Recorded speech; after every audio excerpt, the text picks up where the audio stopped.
सुंदरवन के जंगल में बारिश का मौसम आने वाला था। सभी पक्षी चिंता में थे क्योंकि किसी भी पक्षी ने अपना घर नहीं बनाया था। पक्षी रोज सुबह उठकर लकड़ियां ढूंढने चले जाते थे, लेकिन उन्हें लकड़ियां नहीं मिल रही थी। अरे बाप रे, दिन चढ़ाया और मैं सोती रही। मुझे अपना नया घर बनाने के लिए लकड़ियां ढूंढने जल्दी जाना होगा। कालू जी, आ रहे हो कालू जी? उठो जल्दी, लकड़ियां लाने नहीं जाना। बारिश का समय बहुत करीब है। सारे पक्षी चले गए लकड़ियां लेने और तुम यहाँ सो रहे हो। अगर लकड़ियां नहीं मिली तो बारिश में भीगना पड़ेगा, इसलिए जल्दी उठो। वहीं दूसरी तरफ टुनटुनी चिड़िया ने भी अभी तक अपना घर नहीं बनाया था। वो भी इस बारिश के आने वाले मौसम से बहुत परेशान थी क्योंकि उसके दो छोटे बच्चे भी उसके साथ थे। उसके पति की मौत 2 महीने पहले हो चुकी थी, जब से घर की सारी जिम्मेदारी टुनटुनी चिड़िया पर ही आ गई थी। बारिश का मौसम आने वाला है और मेरे बच्चे अभी बहुत छोटे हैं। बारिश आने से पहले मुझे घर बनाना होगा, वरना मेरे बच्चे बारिश के पानी में भीगकर बीमार हो जाएंगे। मुझे बच्चों को छोड़कर लकड़ियां ढूंढने जाना ही होगा। फिर टुनटुनी चिड़िया अपने बच्चों को घोंसले में छोड़कर लकड़ियों की खोज में निकल गई। टुनटुनी चिड़िया भी थोड़ी दूर ही गई थी कि उसे कुछ लकड़ियां दिखाई पड़ी, जिसे देखकर वो बहुत खुश हो गई। अरे वाह, मेरी किस्मत तो बहुत अच्छी है। अभी तो मुझे घर से निकले बस थोड़ा ही समय हुआ है और लकड़ियाँ भी मुझे मिल गई। चलो मैं लकड़ियों को लेकर चलती हूँ और अपना घर बना लेती हूँ। हे ऊपर वाले, तेरा लाख लाख शुक्र जो तूने मेरी इतनी मदद की। वहीं कालू कौर सुंदरी कौवी भी लकड़ियां ढूंढ रहे थे, पर उन्हें लकड़ियां अभी तक नहीं मिली थी। वो दोनों थक हार कर एक पेड़ पर बैठ जाते हैं। तभी कालू अपनी पत्नी सुंदरी कौवी से कहता है, सुंदरी, अब हम क्या करें? इतनी मेहनत करने के बाद भी हमें लकड़ियाँ नहीं मिली। इतनी मेहनत तो मैंने जिंदगी में कभी नहीं की। अगर बारिश का मौसम नहीं आता तो मैं इतनी मेहनत कभी ना करता। मैं तो बहुत ज्यादा थक गया हूँ। अब समझ नहीं आ रहा हम करें तो क्या करें। हाँ हाँ कालू, सोते रहो दिन भर आलसी कहीं के। जरा सा क्या काम कह दिया, तुम तो अपना रोना लेकर बैठ गए। अरे ये क्या कालू, देखो मैं क्या देख रही हूँ। कालू वो देखो, टुनटुनी चिड़िया को लकड़ियाँ मिल गई। वो लेकर जाने ही वाली है। बस एक हम हैं जो लकड़ियों के लिए मारे मारे फिर रहे हैं और हमें लकड़ियाँ नहीं मिल रही। लगता है मुझे कुछ करना होगा। कालू अब देर मत करो, चलो हम चिड़िया के पास चलते हैं और उससे लकड़ियाँ छीन लेते हैं। हाँ हाँ सुंदरी, तुम सही कह रही हो, ये ठीक रहेगा। अगर ज्यादा चू चपड़ करेगी चिड़िया तो उसे हम चोंच मार देंगे। ऐसी सलाह मशवरा करके कालू सुंदरी कौवी टुनटुनी चिड़िया के पास आते हैं। अरे टुनटुनी चिड़िया, तुम ये क्या कर रही हो? ये लकड़ियाँ हमने यहाँ ढूंढ ढूंढ कर रखी हैं और तुम इन्हें ले जा रही हो। सभी को तो ज्ञान देती फिरती हो। चोरी करना पाप है और खुद लकड़ियाँ चुरा रही हो। तुम्हें शर्म नहीं आती ये सब करते हुए? अरे कालू सुंदरी, आप ये क्या बोल रहे हैं? ये लकड़ियाँ तो कब से यहाँ पड़ी हैं। आप दोनों झूठ बोल रहे हो। मैं ये लकड़ियाँ आपको नहीं दूंगी। मैंने इन लकड़ियों को सबसे पहले देखा था, इसलिए लकड़ियों पर मेरा हक है। ए चिड़िया, ज्यादा चू चपड़ की तो तुझे जान से मार डालेंगे। और जरा सोच, तेरे नन्हे नन्हे बच्चे घोंसले में अकेले हैं। उनका क्या होगा तेरे मरने के बाद? तेरे बच्चों को भी चोंच मार मार कर मार डालेंगे। भलाई इसी में है। ये लकड़ियाँ तू हमें दे दे और अपने बच्चों के बारे में सोच। चल भाग यहाँ से, हमारे पास ज्यादा समय नहीं है। हमें बारिश आने से पहले अपना घर भी बनाना है। ऐसा सुनते ही टुनटुनी चिड़िया डर जाती है और लकड़ियाँ उनके हवाले कर देती है। फिर उदास होकर वो अपने घर चली जाती है। कुछ दिन ऐसे ही बीत गए। सभी पक्षियों ने अपना अपना मजबूत घर बना लिया। केवल टुनटुनी चिड़िया का घर अभी तक नहीं बना था। अचानक से जंगल में एक दिन तेज बारिश शुरू हो जाती है। हे ऊपर वाले, अब मैं क्या करूँ इस भयंकर बारिश में? मैं अपने बच्चों को लेकर कहाँ जाऊँ? इतनी मुश्किल से मुझे लकड़ियाँ मिली थी, लेकिन कालू सुंदरी ने डरा धमका कर वो सब लकड़ियाँ ले ली। ये घोंसला कभी भी गिर सकता है। मुझे समझ नहीं आ रहा मैं क्या करूँ। टुनटुनी चिड़िया ऐसे ही परेशान हो रही थी। तभी उसका घोंसला टूटकर गिर जाता है और उसके दोनों बच्चे उस घर में दबकर मर जाते हैं। बेचारी टुनटुनी चिड़िया पर तो दुखों का पहाड़ टूट पड़ा था। भगवान, ये सब क्या हो गया? मेरे बच्चों को कोई बचाओ, मेरी मदद करो। टुनटुनी चिड़िया बारिश में भीगकर ऐसे रो रही थी। तभी वहाँ से गुजर रही एक परी टुनटुनी को ऐसी हालत में देखकर उसके पास आती है। क्या बात है चिड़िया, तुम इतनी परेशान क्यों हो और तुम इतनी बारिश में अपने घर से बाहर क्या कर रही हो? परी जी, इस तूफानी बारिश में मेरा घोंसला टूटकर गिर गया, जिसमें मेरे बच्चे दबकर मर गए। अब मैं अपने बच्चों के बिना क्या करूंगी? वो ही तो मेरे जीने का सहारा थे। अच्छा टुनटुनी चिड़िया, तुम परेशान मत हो, मैं हूँ ना, मैं अपने जादू से अभी सब कुछ ठीक कर देती हूँ। फिर परी अपने जादू से उस घर के नीचे दबे हुए बच्चों को बाहर निकालती है और उन्हें जिंदा कर देती है, जिसे देखकर टुनटुनी चिड़िया बहुत खुश होती है। परी, आपका बहुत बहुत शुक्रिया, जो आपने मुझ पर इतना बड़ा एहसान किया। मैं जिंदगी भर आपकी आभारी रहूंगी। आपने मेरी जिंदगी मुझे लौटा दी।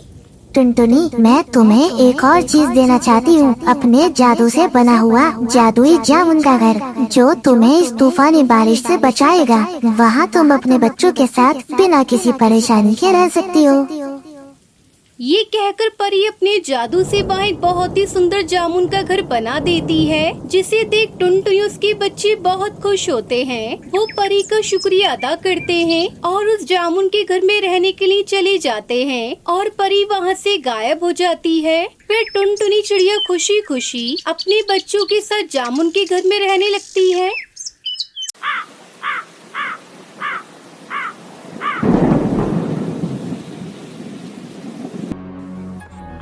किसी जंगल में कालू कौआ अपनी पत्नी टुनटुनी चिड़िया के साथ रहता था। उसके पास थोड़ी सी खेती लायक जमीन थी, जिस पर दोनों पति पत्नी खेती किया करते थे। कुछ समय बाद टुनटुनी को एक बेटी होती है, जिसका नाम उसने सुनहरी रखा। समय बीतने लगा। एक बार कालू ने अपने खेत में जो खाद डाला वो नकली था, जिससे उसके खेत बंजर हो गए। जब ये बात कालू कौआ अपनी पत्नी को बताता है, तब उसकी पत्नी उससे कहती है, अब आप क्या करेंगे जी? नकली खाद से तो पूरा खेत बंजर हो गया। दूसरा कोई काम ढूंढिए। कब तक ऐसा चलता रहेगा? हाँ टुनटुनी, मैं कल ही शहर जाकर काम की तलाश करूँगा, तुम फिक्र मत करो। तब तक आप लोग कमेंट पे बताएं 56 डिवाइडेड बाय 7 कितने होते हैं। अगले दिन कालू को वो काम की तलाश में शहर चला जाता है। भैया, अगर मेरे लिए कोई काम है तो बताओ, मुझे काम की बहुत जरूरत है। तू क्या काम करेगा? देखने से तो तू किसान लगता है, तुझे खेती के सिवा तो कुछ आता ही नहीं होगा। भैया, कोई भी काम कर लूँगा, आप मुझसे काम करवा के तो देखिए।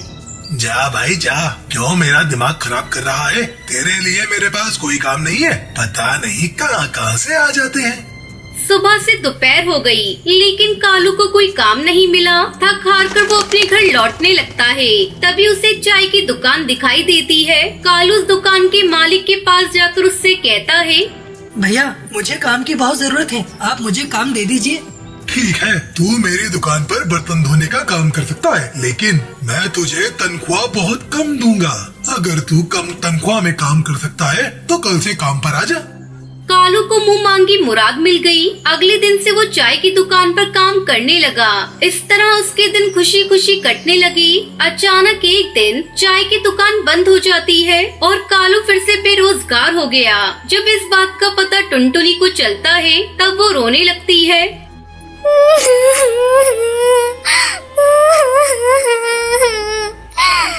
हे भगवान, ये तुम कैसे दिन हमें दिखा रहे हो?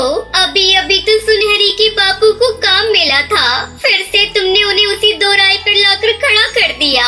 तुमने मेरी छोटी सी बच्ची के बारे में भी नहीं सोचा, हमारे साथ वो कैसे भूखी रहेगी। घर में जो भी राशन पानी था वो सारा खत्म हो गया।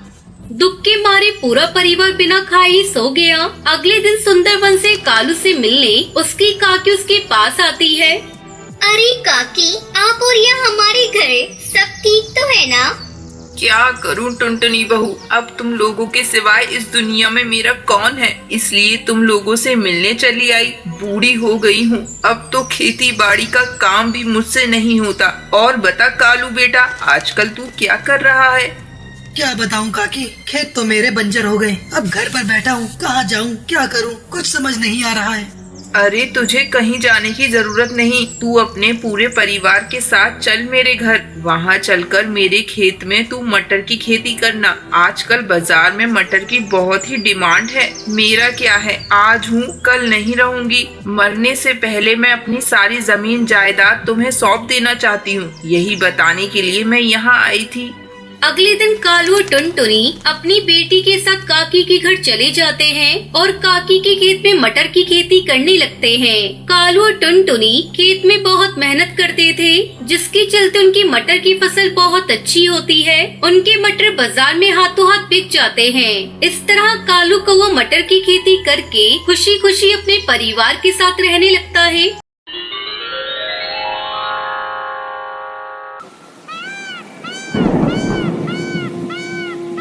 सुंदरवन जंगल में 3 दोस्त रहा करते थे, टुनटुनी चिड़िया, कालू कौवा, तोताराम। टुनटुनी बहुत सीधी थी, कालू मजाकिया था और तोताराम लालची था। तीनों ही बेरोजगार थे। एक दिन टुनटुनी बोली, अरे यार, मुझे लगता है हम लोग भूखे ही मरेंगे। काम कोई मिल नहीं रहा है और अब घर वाले भी पैसे नहीं देते। नहीं देते तो चोरी कर ले अपने घर में। अपने घर में मन न करे तो किसी और के घर में कर ले।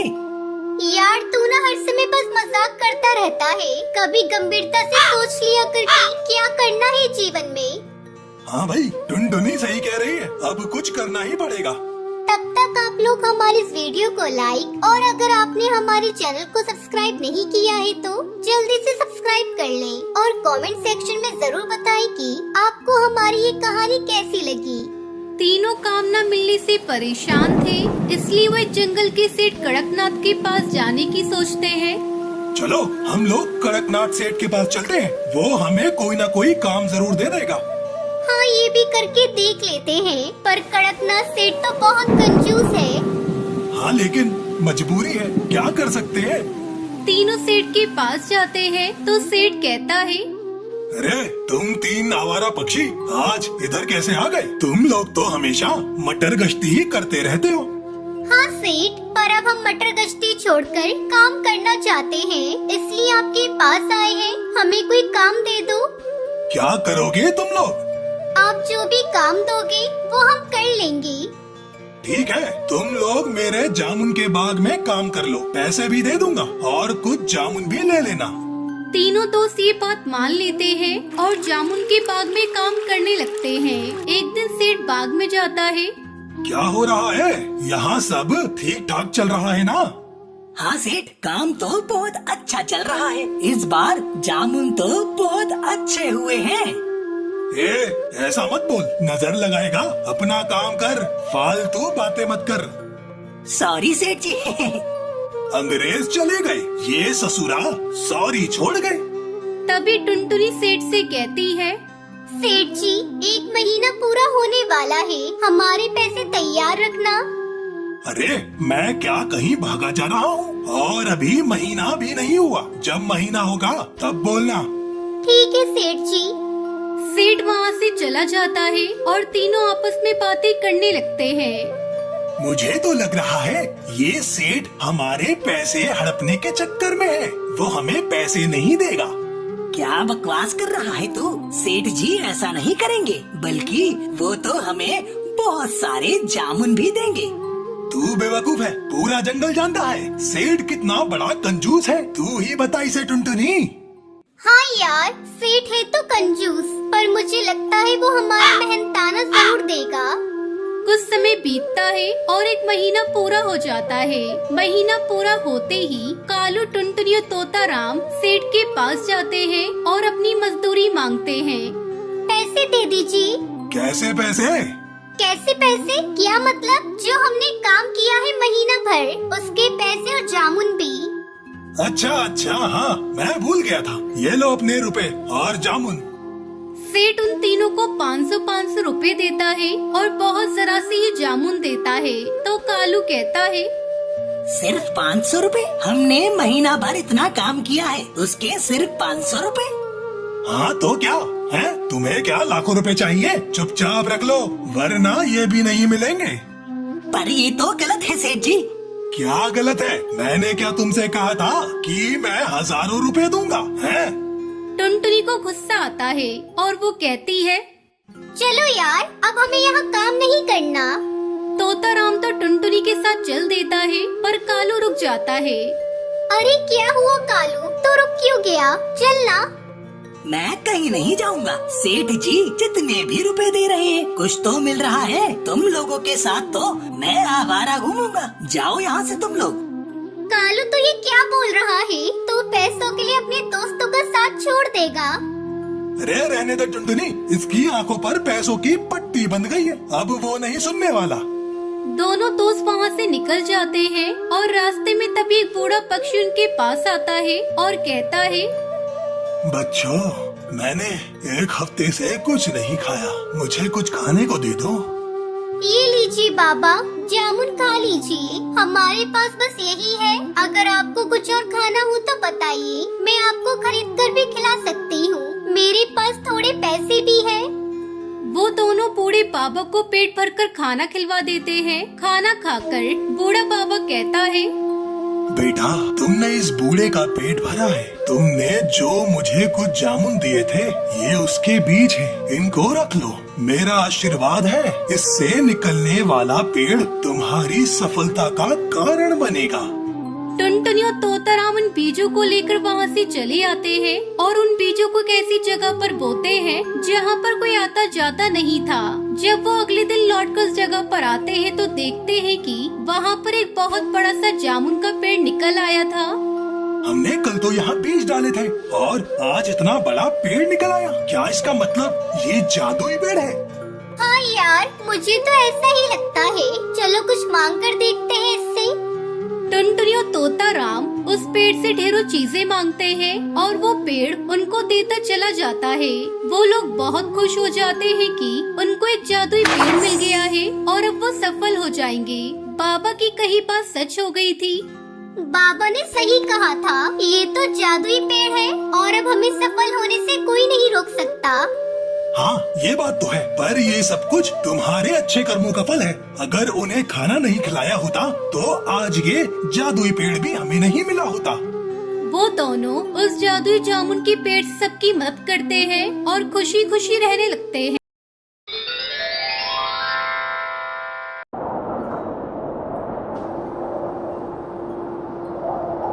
मुंबई में एक घना जंगल था। जंगल में कालू नाम का चोर रहता था।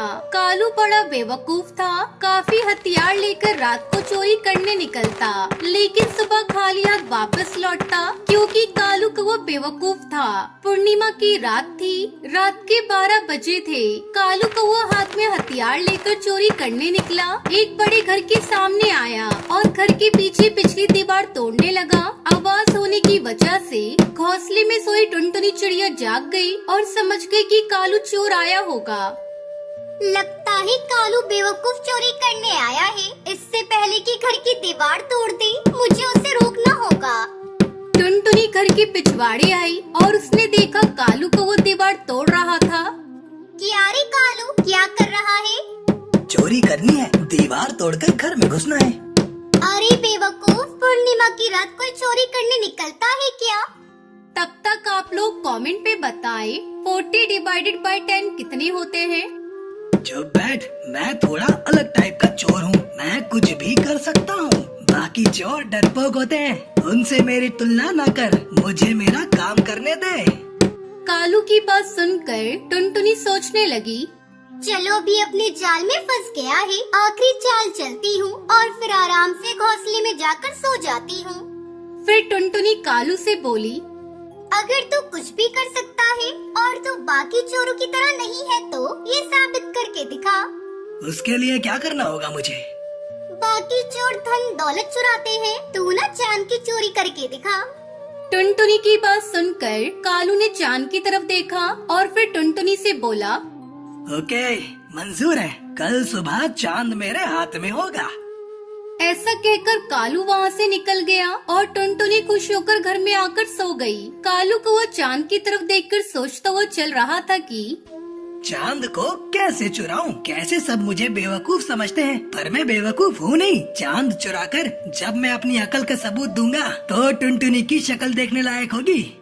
तभी कालू कौवा जंगल में आया और रास्ते में खड़े ट्रक को चुराकर ट्रक को एक मैदान में लाकर खड़ा कर दिया। फिर एक चमगादड़ और एक लंबी रस्सी निकाली। रस्सी का एक सिरा उसने चमगादड़ के गले में अटका दिया और दूसरा सिरा ट्रक के पीछे बांध दिया और चमगादड़ को चांद की तरफ फेंक दिया। देखते ही देखते चमगादड़ आसमान चीर कर ऊपर उड़ा तो उसके साथ साथ रस्सी भी उड़ने लगी। चमगादड़ उड़ता रहा और उड़ते उड़ते चांद पर जाकर उल्टा लटक गया। फिर क्या था, कालू खुश होकर ट्रक में बैठ गया और ट्रक चलाने लगा। ट्रक की ताकत से रस्सी बंधे चमगादड़ को खींचने लगा तो चमगादड़ के साथ साथ चांद भी हिलने लगा और देखते देखते चांद जमीन पर आकर गिर गया। कालू झट से ट्रक से उतरा और उसने चांद उठा लिया।